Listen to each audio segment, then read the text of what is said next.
안녕하세요. 세종사이버대학의 오수환 교수입니다. 정보시스템 구축관리 수업 시작하도록 하겠습니다.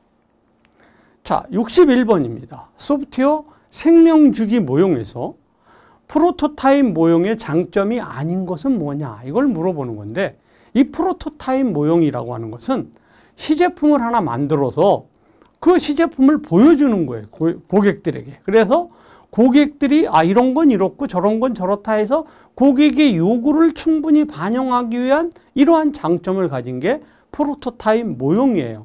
기존에 폭포수 모델이라든지 이런 것들은 고객의 요구를 반영하기가 쉽지 않은 게 사실이거든요. 그러니까 프로토타입 모형의 장점이 아닌 것은 어떤 것이냐라고 하는 것을 고르기 전에 프로토타입 모형이 뭐다라고 하는 건데, 우리가 아파트를 분양하기 전에 어때요? 모델하우스를 줘서 모델하우스를 일반인들에게 공개하잖아요. 그 공개하는 이유가 뭡니까? 우리 아파트는 이렇게 질 거고 이렇게 생겼어. 한번 보시고 의견을 주세요. 이런 거 아니겠어요? 그래서 고객들이 좀 더 편안하고 안락한 삶을 살 수 있도록, 또 고객의 의견을 반영할 수 있도록 이렇게 모델하우스를 만드는 건데, 프로토타입이 그런 거라고 생각하시면 똑같습니다. 자, 한번 살펴보죠. 소프트웨어 생명주기는 소프트웨어를 개발하기 위한 설계, 운영, 유지보수 등의 각 과정을 단계별로 나눈 거지요. 그 다음에 그 단계별 활동, 그에 대한 산출물, 이런 걸 표현하는 거고, 생명주기의 모형에는 폭포수 모형, 대표적인 하향식이죠. 프로토타입 모형, 지금 문제죠. 나선형, 대규모 프로젝트에 유용하죠. 애자일은 어때요? 짧게 끊어서 요즘 거죠. 고객의 니드를 충분히 반영하는 뭐 이런 게 애자일의 모형이다라고 하는 이런 거예요. 자, 프로토타입 모형은요. 자, 프로토를 만드는 거예요. 이렇게 프로토를 예측하는 모형이에요. 시스템 혹은 일부 시스템 모형을 만드는 과정으로서 요구된 소프트웨어를 구현을 하는데, 이거 추후 구현 단계에 사용된 골격 코드가 사용된다라고 하는 것이죠. 결국은 이 소프트웨어 개발이 완료된 시점에서 우리가 발견되는 폭포수 모형의 어떤 단점, 그냥 고객의 니드를 반영하기 어려운 이런 걸 보완한 거예요. 프로토타입의 요구 분석 단계에 사용되며, 프로토타입의 평가가 끝나고 개발이 승인되면 다른 모형을 이용해서 본격적으로 개발을 하면 되겠죠. 얘는 결론이 요구사항을 충분히 반영하겠다, 이런 의도를 이해하시면 되겠습니다. 자, 단기 제작 목적, 프로토타입 장점이 아닌 거, 단기 제작 목적으로 인해 비효율적인 언어나 알고리즘을 사용할 수 있다, 이런 얘기인데 말이 안 되는 얘기죠. 개발 과정에서 사용자 요구를 충분히 반영할 수 있죠. 최종 결과물이 만들어지기 전 의뢰자가 최종 결과물의 일부 혹은 모형을 볼 수 있죠. 의뢰자나 개발자 모두에게 공통의 참조 모델을 제공하는 거니까 답은 1번이면 되겠네요. 그래서 단기 제작의 목적으로 인해 비효율적인 언어나 알고리즘 사용하는 것은 프로토타입 모형의 장점이 아니라 이건 오히려 단점에 해당하는 거잖아요. 그러니까 답은 1번이다 라고 하는 이러한 내용이 되겠습니다. 다음 보시죠. 코코모 모드 중 기관 내부에서 개발된 중소규모의 소프트웨어로 일괄 처리 자료나 과학기술 계산용, 비즈니스 자료 처리용으로 5만 라인, 이것도 전회에 나왔던 문제인데 또 나오잖아요. 코코모 모형. 오리긴이라고 하는 거 우리 지난번에 다 들었던 내용인데, 자, 코코모 모형에는 오리긴 모드, 조직형 모델을 이용해 돼서 얘는 5만 라인 이하의 소프트웨어 쓰는 거죠. 그 다음에 세미 디텍트 모드라고 하는 건 30만 라인 이하의 중간형이죠. 그 다음에 내장형은 인베디드는 30만 라인 이상의 대규모의 트랜잭션 처리에 사용하는 이러한 내용 아니겠습니까? 나머지들은 다 강의한 내용이라 그냥 한번 읽어보시면 될 것 같고요. 자, 5만 라인 이하라고 했으니까 당연히 오리긴이다 라고 하는 이러한 얘기가 돼서 정답은 2번이다 라고 하는 이러한 이야기가 되겠습니다. 다음 보죠. CMMI의 단계가 아닌 것은 뭐냐? CMMI가 뭐냐라는 거죠. CMMI라고 하는 것은 Capability Mutuality Model Integration이다 라고 하는 것인데, 얘는 소프트웨어 개발 조직의 업무 능력 및 조직의 성숙도를 평가하는 모델로 미국의 카네기 멜론 대학 소프트웨어 공학 연구소에서 개발을 했습니다. 이 CMMI의 성숙도 단계는 초기, 관리, 정의, 정량적 관리, 최적화 이렇게 5단계로 분류합니다.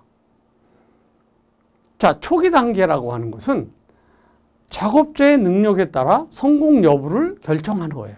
또 관리라고 하는 것은 규칙화된 프로세스에 의해서 프로세스의 정의 및 수행을 하는 거고, 정의는 표준화된 프로세스를 쓰는데 조직의 표준 프로세스를 활용해서 업무를 수행하고, 그 다음에 정량적 관리는 정량적으로 관리 및 프로젝트를 통제하는 거죠.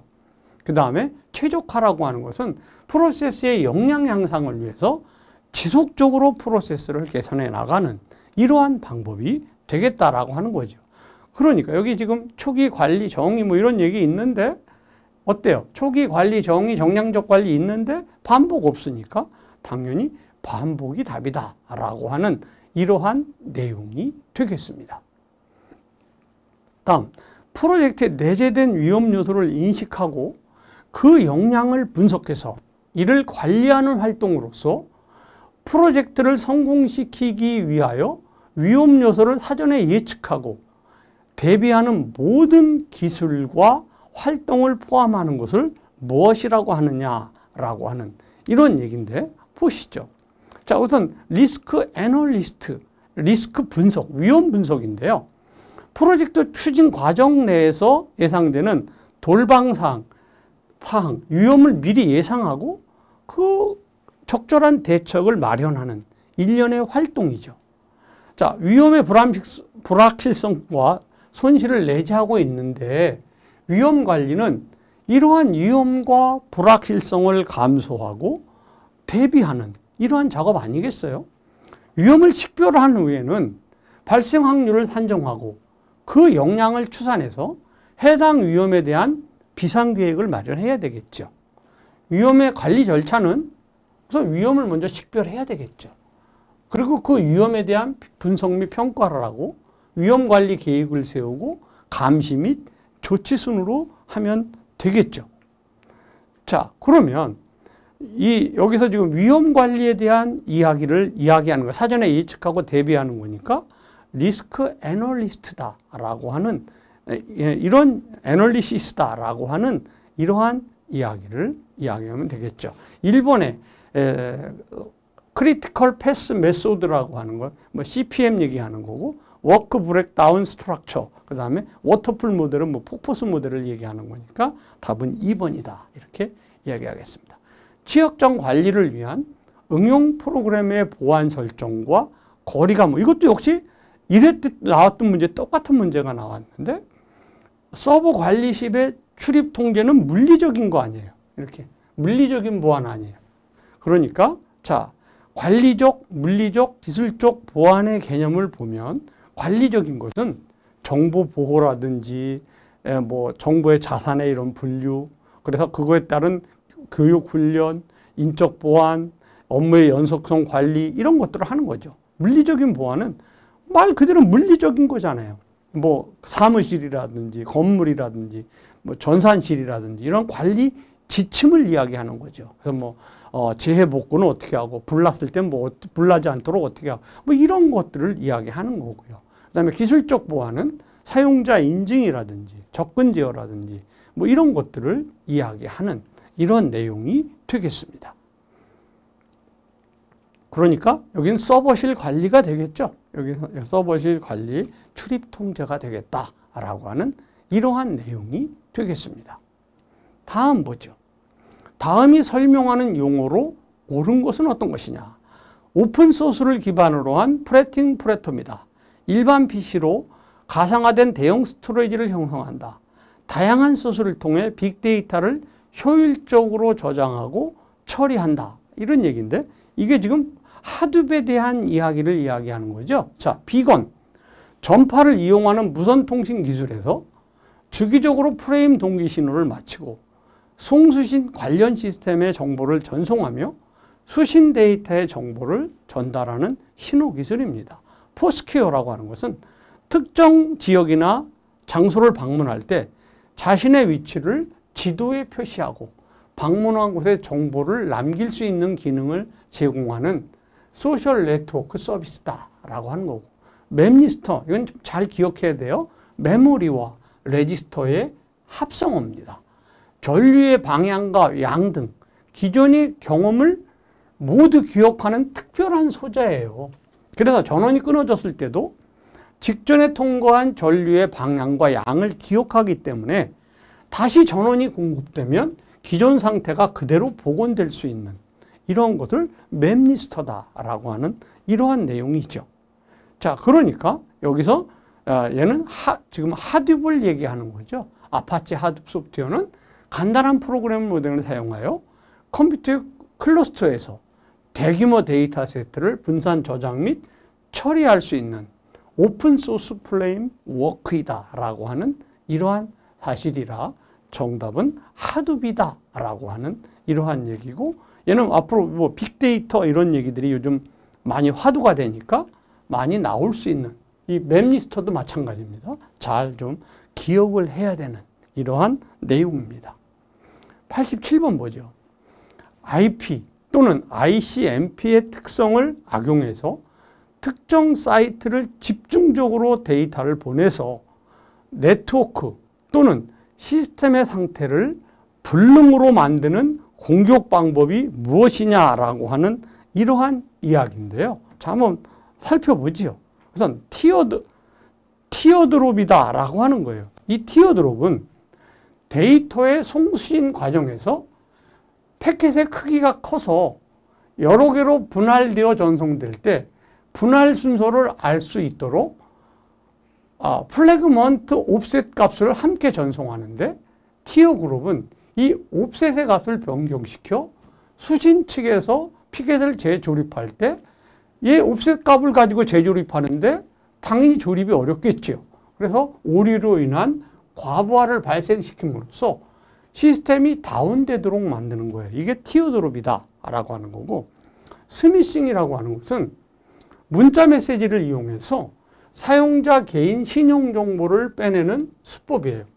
현재 각종 행사를 안내하는 등 뭐 이거 누르면 경품 줘요 이런 거죠. 문자 메시지를 링크에 걸어서 안드로이드 앱 설치 파일인 APK 파일을 설치하도록 유도해 나가서 설치가 되면 바로 사용자 정보를 빼내가는 이러한 수법입니다.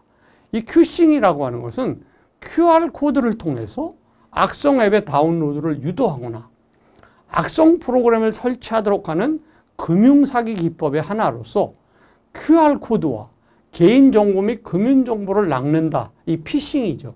의미의 합성의 신종어로 QR 코드와 피싱의 합성어로 해서 큐싱이다 라고 하는 이러한 말을 만든 거죠. 자, 그러면 여기서 IP 또는 ICMP의 특성을 악용해서 특정 사이트에 집중적으로 데이터를 보내 네트워크 또는 시스템 상태로 불능으로 만드는 공격 방법은 티어드롭을 얘기하는 거죠. 스머핑을 얘기하는 거죠. 아까 티어드롭은 앞에서 얘기했는데, 그러니까 답은 스머핑이 되겠다라고 하는 이러한 이야기가 되겠습니다. 그래서 정답은 스머핑이다라고 하는데, 스머핑은 IP나 ICMP의 특성을 악용해서 엄청난 양의 데이터를 한 사이트에 집중적으로 보냄으로써 네트워크의 일부를 불능 상태로 만드는 이러한 공격 방법을 우리가 스머핑이다 이렇게 이야기한다라고 하는 이런 얘기가 되겠습니다. 다음 뭐죠? 백도어 탐지 방법으로 틀린 것은 어떤 것입니까? 라고 하는 이러한 문제인데요. 자, 우리 백도어에 대한 이야기를 한번 살펴보도록 하죠. 자, 백도어라고 하는 것은 어떤 제품이나 컴퓨터 시스템, 암호 시스템 혹은 알고리즘에서 정상적인 인증 절차를 우회하는 기법으로 시스템 보안을 제거하여 만들어 놓은 비밀 통로죠. 우리가 윈도우에도 백도어가 있어서 원격 제어를 할 수 있는 거 아니겠습니까? 자, 백도어 탐지 기법은 프로세스 및 열린 포트를 확인하는 거예요. 그 다음에 setUID라고 하는 setUID와 파일과 무결성 검사를 해보고 로그 분석을 해보고 백신 및 백도어 탐지 툴을 활용하면 백도어를 탐지할 수 있는 이러한 방법이 있다라고 하는 이러한 얘기가 되는 거죠. 자, 그렇다면 자, 백도어 탐지법으로 틀린 것은 무결성 검사 있었죠. 로그 검사 있었죠. setUID 파일 검사 있었는데 닫힌 포트 확인 이거하고는 다 상관이 없으니까 닫힌 포트 확인이다라고 하는 것이 정답이 되겠습니다. 백도어 탐지 방법에는 무결성 검사, 동작 중인 프로세스 및 열린 포트 확인, 닫힌 포트가 아니라 열린 포트죠. 로그 분석 및 setUID 파일 검사 등이 있다라고 하는 이러한 사실을 여러분들이 기억해 주시면 좋을 것 같습니다. 다음 보죠. 정보 보안의 3대 요소. 이건 아주 고전적인 문제고 많이 나온 거죠. 기밀성, 무결성, 가용성이다라고 해서 뭐 CIA 이렇게 얘기하는데 휘발성, 얘는 뭐 날아가는 거니까 이건 뭐 메모리, 램이 휘발성이다 이거니까 보안하고는 아무 상관없는 휘발성이 정답인데요. 자, 한번 보시죠. 자, 소프트웨어 개발에서 충족해야 할 요소 및 요건을 의미하는 거예요. 보안 3대 요소에는 기밀성, confidentiality라고 하는 것이 있고요. 무결성, integrity가 있고요. 가용성, availability가 있잖아요. 그래서 앞자를 따서 CIA 이렇게 이야기합니다. 그 외에도 인증, 부인 방지 등이 있습니다. 이 기밀성이라고 하는 것은 승인되지 않은 사람은 정보를 열람할 수 있게 한다. 이런 얘기죠. 그 다음에 무결성이라고 하는 것은 오직 인가된 사용자만 수정할 수 있다. 이런 얘기죠. 그 다음에 가용성이다라고 하는 것은 언제든지 인가받은 사용자는 사용할 수 있어야 된다라고 하는 이러한 이야기가 되는 겁니다. 그래서 기밀성, 무결성, 가용성 이거 CIA 이렇게 여러분들이 이해해 주시고요. 인증과 부인 방지가 있다. 인증은 시스템 내 정보와 자원을 사용하려는 사용자가 합법적인 사용자인지를 확인하는 모든 행위죠. 부인 방지는 데이터를 송수신한 자가 송수신한 사실을 부인할 수 없도록 송수신 증거를 제공하는 이러한 방법이죠. 그러니까 정답은 휘발성이다라고 하는 이러한 이야기가 되겠습니다. 다음 문제 보죠. 기존 무선 랜의 한계를 극복하기 위해 등장했대요. 대규모 디바이스 네트워크의 생성에 최적화되어 차세대 이동통신 및 홈 네트워킹, 공공의 안전 등 특수 목적에 사용되는 새로운 방식의 네트워크 기술을 의미하는 것은 무엇이라고 얘기합니까? 그런데 이런 것들을 우리가 메시 네트워크다 이렇게 얘기하는데 여기 메시 네트워크다라고 하는 이러한 이야기가 되겠는데 한번 같이 보시죠. 이 메시 네트워크가 뭐냐? 차세대 이동통신, 홈 네트워킹 등 특수 목적을 위한 새로운 방식의 네트워크 기술이에요. 대규모 디바이스 네트워크의 생성에 최적화되어 있고요. 무엇보다 무선 랜의 한계를 극복하기 위해서 라우터들을 기지국으로 활용해서 모든 구간을 동일한 무선망처럼 구성하는 이러한 기술, 이걸 우리가 메시 네트워크다 이렇게 이야기하겠습니다. 그 다음에 소프트웨어 정의 경계, 소프트웨어 디파인드 프리미터라고 하는 건데, 자, 소프트웨어 정의 경계가 뭐냐? 신원 기반의 접근 제어 프레임워크로 클라우드 체계에서 보안 강화를 위해서 CSA, Cloud Security Areas에서 개발한 보안 접근 방식이다라고 하는 이러한 사실이고, VPN은 뭐 가상사설망이다라고 해서 사업자가 쓰는 거죠. 인터넷 통신 사업자의 공중 네트워크 암호화 기술을 이용해서 사용자가 마치 자신의 전용 회선을 쓰는 것처럼 쓰는 보안 솔루션이죠. 랜은 뭐 근거리 통신망이다 이렇게 이야기하고 하고요. 가까운 거리를 통신하는 뭐 이런 건데 컴퓨터, 프린터, 저장 장치 등과 같은 자원을 연결해서 구성하는 이러한 네트워크다 해서 랜이다 이렇게 이야기를 하겠습니다. 자, 그러면 여기서 기존 무선 랜의 한계를 극복했다 그러니까 당연히 뭐예요? 메쉬 네트워크다라고 하는 거죠. 차세대 이동통신, 홈 네트워킹 등 특수 목적을 위해 새로운 방식의 네트워크 기술로 대규모 디바이스의 네트워크 생성에 최적화된 메쉬 네트워크다. 이건 앞으로도 또 출제가 될 가능성이 높은 문제니까 좀 여러분들이 잘 보시면 좋을 것 같아요. 다음 보죠. 물리적인 위험으로 인한 문제에 해당하지 않는, 이것도 또 비슷한 문제가 또 나왔네. 자, 물리적인 위협이다라고 하는 거예요. 뭐 얘는 그러니까 뭐 하드웨어라든지 뭐 이런 건물이라든지 뭐 이런 거잖아요.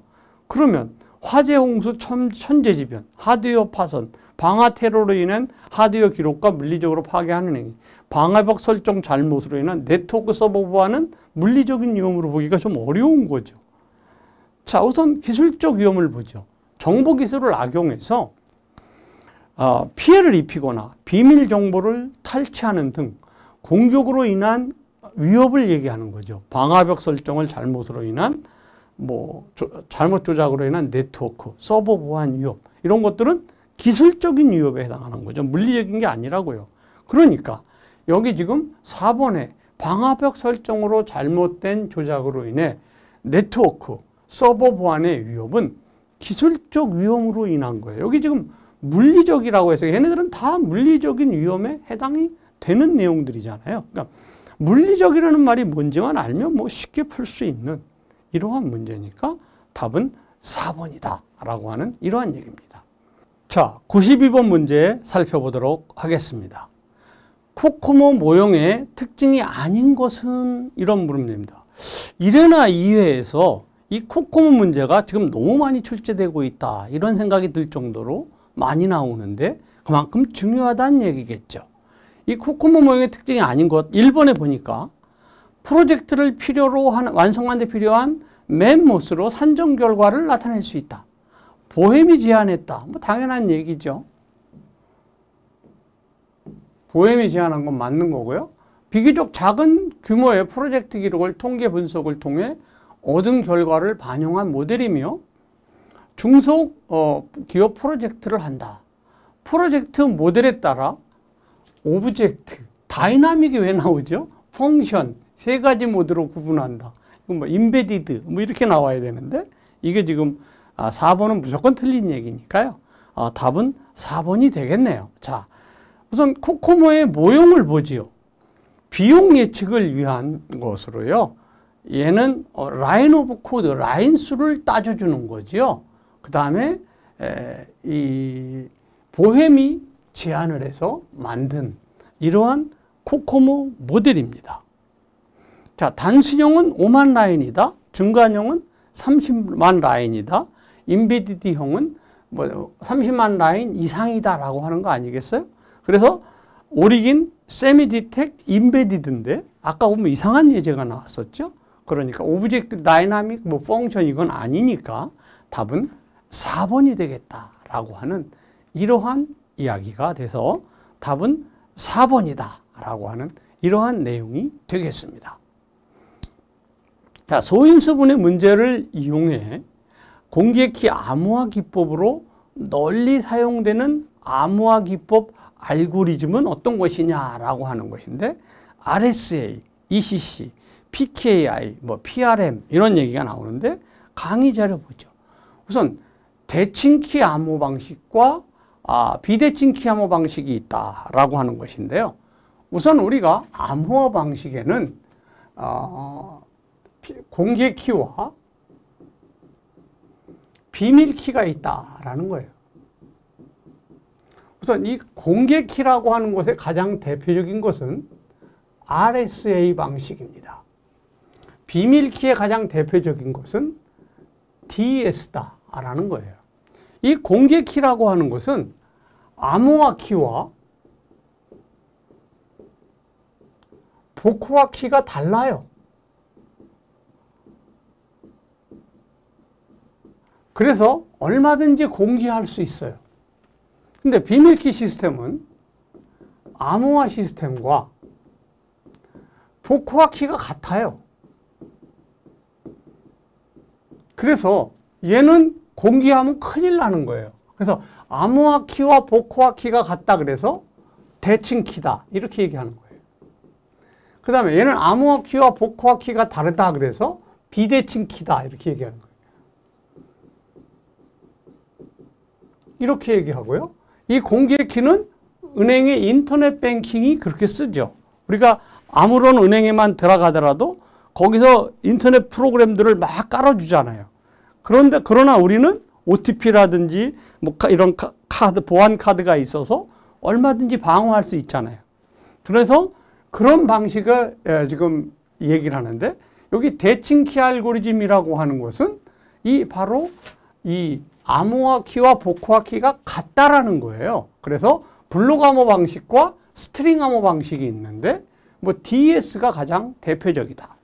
그 다음에 SEED, AES, ARAA, IDA 뭐 이런 것들이 있고요. 비대칭은 공개키라는 거예요. 이렇게 공개키. 가장 대표적인 게 RSA이고 ECC, 뭐 DP 헬만 뭐 이런 것들이 있다라고 하는 이러한 이야기입니다. 공개키 기반 구조는요. 암호화 시스템을 안전하게 사용하고 관리하기 위한 정보보호 표준 방식이죠. 뭐 ECC가 있고 DS가 있다라고 하는 이러한 사실이고요. 그 다음에 AES, 그 다음에 RSA라고 하는 것은 뭐 공개키라고 아까 얘기했고요. RSA는 라이베스트, 샤미르, 에들먼에 의해서 제안된 공개키 알고리즘이다. 그래서 그 앞자를 본따서 RSA다 이렇게 얘기를 하고요. 소인수분해 문제를 이용한 공개키 암호화 기법에 널리 사용된다. 소인수분해 문제를 이용한 공개키 암호화 기법에 널리 사용된다라고 하는 이러한 이야기가 돼서 자 여기 보면 당연히 이건 뭐예요? RSA 기법을 이야기하는 거죠. 그러면 이 공개키라고 하는 것은 어때요? 암호화 키와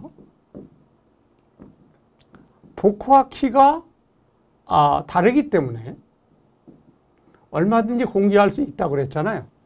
그런데 비밀키라고 하는 것은 암호화 키와 복호화 키가 같다라고 하는 거잖아요. 그래서 얘는 함부로 공개할 수가 없는 거예요. 그래서 대칭키 이렇게 얘기한다고 설명드렸죠. 그러니까 얘가 더 복잡하죠. 왜? 암호화 키와 복호화 키가 서로 다르니까. 그러니까 더 무거워요. 얘는 같으니까 뭐 훨씬 더 가볍겠죠. 그러니까 뭐 이건 경우에 따라서는 공개 키를 쓸 수도 있고 비밀 키를 쓸 수도 있습니다만은 오늘 여기에 지금 소인수분해 문제를 물어보는 것은 RSA다라고 하는 이러한 사실이니까 여러분들이 이렇게 보시면 될 것 같습니다. 자, 뭐 암호화 키와 복호화 키가 동일한 암호화 알고리즘 또 나왔네. 여기 지금 나온 문제를 바로 이렇게 변형해서 나오게 됐는데 암호화 키가 복호화 키가 동일하다. 이거 뭘 말하는 거예요? 대칭키 얘기하는 거 아니에요? 대칭키의 가장 대표적인 것은 뭐예요? DS다라고 하는 이런 거고요. 그 다음에 RSA는 당연히 복호화 키와 암호화 키가 다르다고 하는 거잖아요. 자, 보죠. 여기 보면 대칭키 암호화 방식에는 뭐 블록과 스트림 방식이 있다.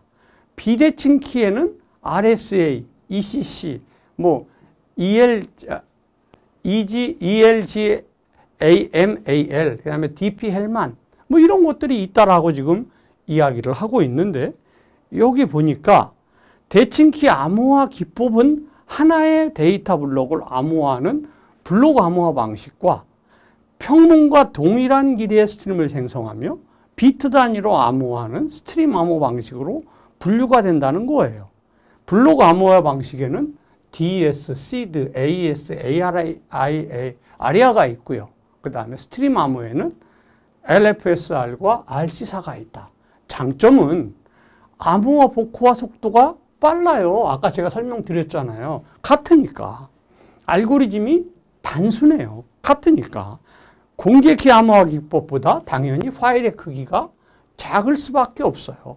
그러나 사용자의 증가에 따라 관리해야 할 대상의 키가 상대적으로 많아지는 이러한 단점을 가질 수밖에 없는 이러한 내용이 된다는 거죠. 지금 대칭키 암호화에 대한 것이 얘를 좀 잘 기억해야 답을 쓸 수가 있겠죠. 그 다음에 공개키라고 하는 것은 뭐 비대칭키다라고 이야기를 하고요.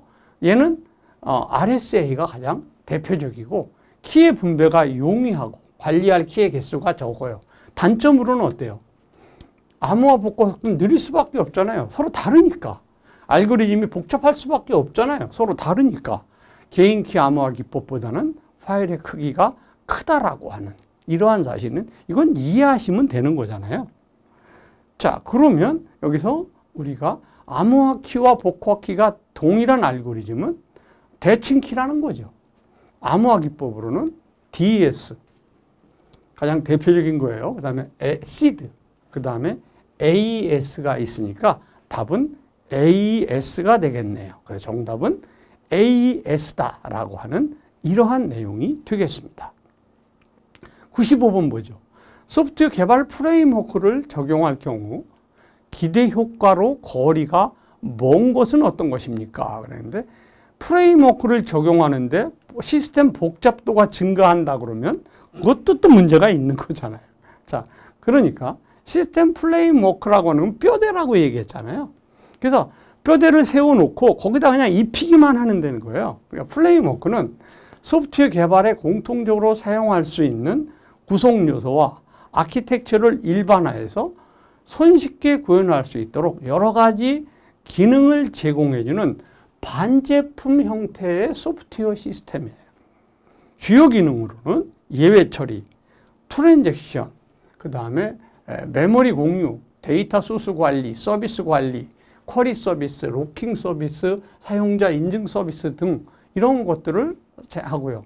스프링 프레임워크는 자바 프레임워크를 위한 오픈소스 경량 애플리케이션 프로그램으로 동적인 웹사이트 개발을 위해 다양한 서비스를 요즘 이 스프링 프레임워크 많이 이야기하고 있는 이런 것인데 이런 내용을 제공한다라고 하는 사실입니다.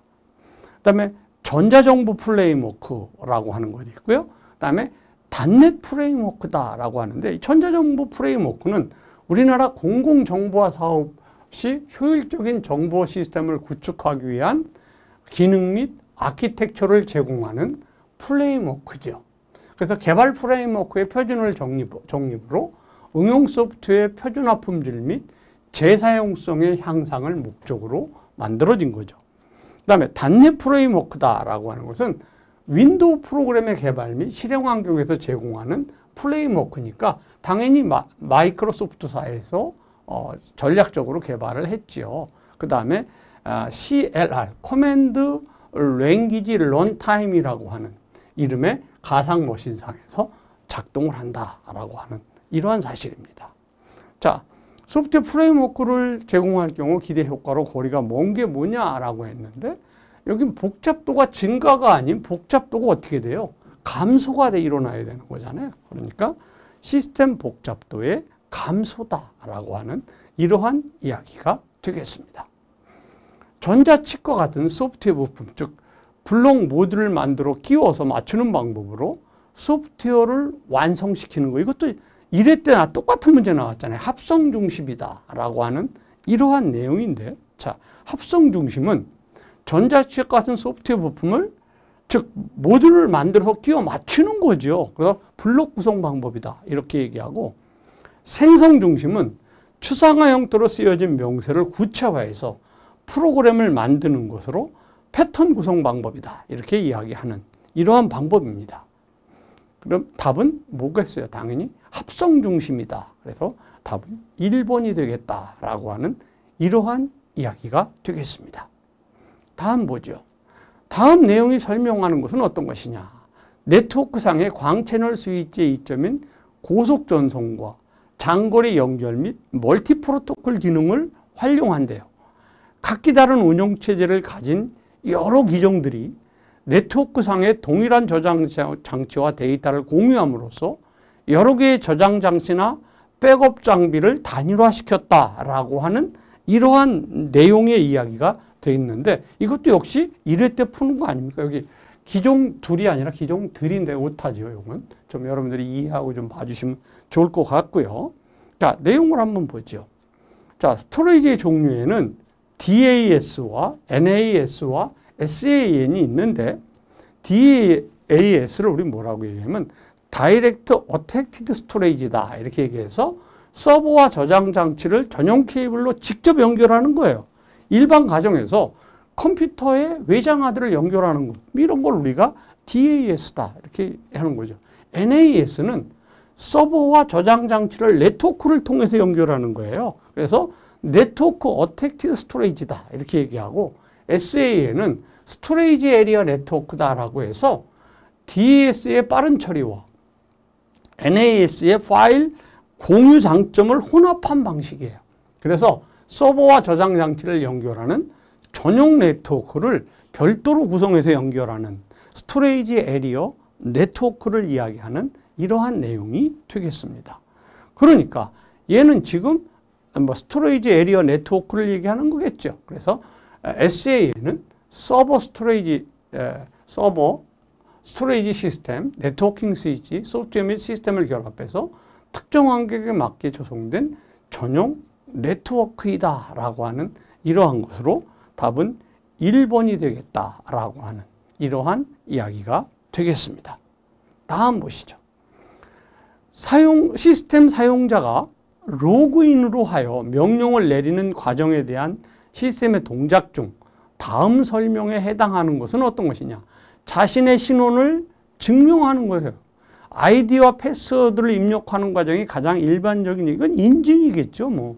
자, 그래서 자, 보면 3A가 있는데 다음 세 가지 기능에 여러 가지 기능이 있는데 기반으로 여기 지금 숫자가 하나 빠진 것 같죠?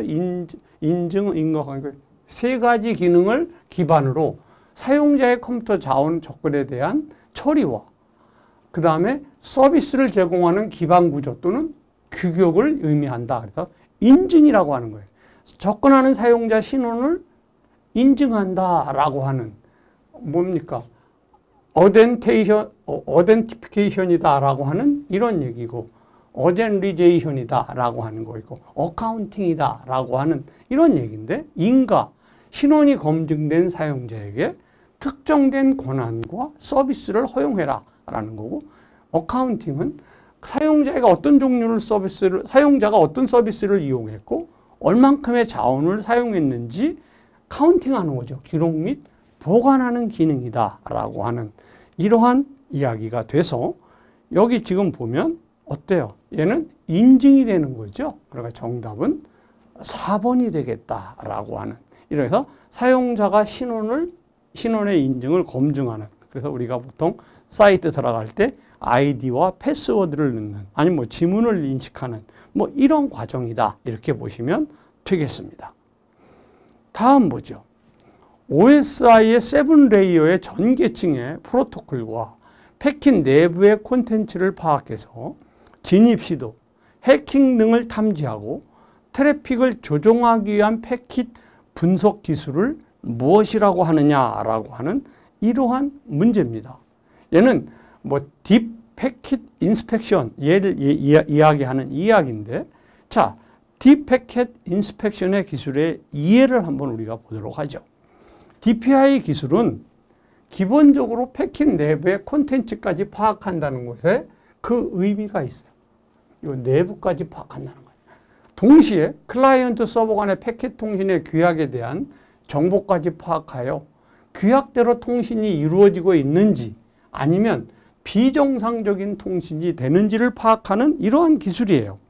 기존 기술과 다른 점은 네트워크 전체 계층에 대한 것뿐만 아니라 패킷의 콘텐츠, 즉 패킷을 주고받는 애플리케이션 프로그램의 동작까지도 수집, 분석, 검사하는 이러한 기술을 딥 패킷 인스펙션이다. 이렇게 이야기한다라고 하는 이러한 이야기. 다음에 PLCP다. 이건 피지컬 레이어 컨버리전스 프로덕트라고 이야기하는데 패킷 교환 서브 시스템에서 패킷 레벨 제어 및 경로 정보 처리 기능과 가입자 링크, 과금, 통계 자료 수집 등을 담당하는 때 우리가 PLCP다 이렇게 얘기하고 트래픽 디스트리뷰터다라고 하는 것인데 네트워크에 수신된 패킷을 여러 대상으로 분배하거나 로드 밸런싱하는 기능을 제공하는 장치나 소프트웨어를 의미합니다. 패킷트리는 패킷 기반의 트리 형태의 자료 구조로서 패킷의 특정 필드를 기준으로 분류하고 저장할 수 있는 이러한 것을 우리가 패킷트리다 이렇게 이야기한다 이런 얘기입니다.